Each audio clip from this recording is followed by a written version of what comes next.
ফেব্রুয়ারিতে ত্রয়োদশ জাতীয় সংসদ নির্বাচন। সারা দেশ প্রস্তুত হচ্ছে একটি অবাধ, সুষ্ঠু ও গ্রহণযোগ্য নির্বাচনের জন্য। কি ভাবছেন সাধারণ মানুষ থেকে শুরু করে আগামীর জনপ্রতিনিধিরা? সে কথা জানাতে ডিবিসি নিউজের ইলেকশন এক্সপ্রেস ছুটে যাচ্ছে সব সংসদীয় আসনে। বৃহস্পতিবার সারাদিন ছিল সংসদীয় আসন 85, যশোর 1 এবং সংসদীয় আসন 86, যশোর 2-এ।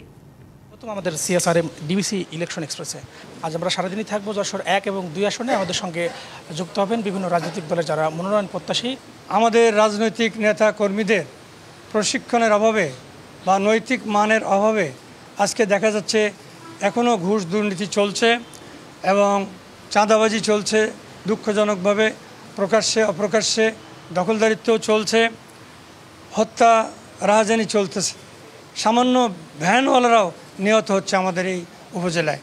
চরম দুঃসময়ে আমি একমাত্র হাল ধরে এখানে দায়িত্ব পালন করেছি, ফলে আমি ব্যাপক সাড়া পাচ্ছি ইনশাল্লাহ। এবং আমি মনে করি দল যদি আমাকে মনোনয়ন দেয়, আমাকে আমাদের প্রিয় নেতা জনক তারেক সাহেব যদি আমাকে আবার কাজের মূল্যায়ন করেন, আমি নিশ্চিত আল্লাহ রহমত ইনশাল্লাহ এই সিট আমরা তারেক সাহেবকে উপহার দিতে পারবো ইনশাল্লাহ। এই আমার নির্বাচনী এলাকার অনেক মসজিদ, মাদ্রাসা, রাস্তাঘাট উন্নয়ন করেছি। একটি উল্লেখযোগ্য পরিমাণ শিক্ষিত বেকারদেরকে আমি সরকারি চাকরি দেওয়ার সহযোগিতা করেছি এবং সেই সহযোগিতা ছিল সম্পূর্ণ নিষ্কল্প। জাকের পার্টি যদি সরকার হয় তাহলে এদেশের মানুষের ভাগ্যের পরিবর্তন ঘটবে, এটা কোনো সন্দেহ নেই। সাথে সাথে এদেশ একটা কল্যাণ রাষ্ট্র হিসেবে গঠিত হবে, এতেও কোনো সন্দেহ নেই। সেই আশা রেখেই আমরা, সেই প্রত্যাশা রেখেই আমরা মাঠে ময়দানে কর্মকাণ্ড চালিয়ে যাচ্ছি। যদি ত্যাগ করতে পারি তাহলে এদেশে শান্তি প্রতিষ্ঠিত হবে, এতে কোনো সন্দেহ নেই। আগামী তরুণ প্রজন্মরাই নতুন বাংলাদেশ বিনির্মাণ করবে। সেক্ষেত্রে এই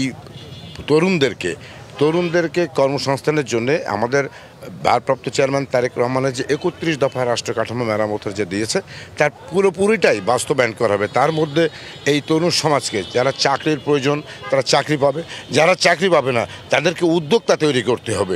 বিগত দিনে আসলে যেভাবে আমরা দেখেছি আমাদের যে মৌলিক অধিকার, সে অধিকার থেকে আমরা বারংবার বঞ্চিত হয়েছি।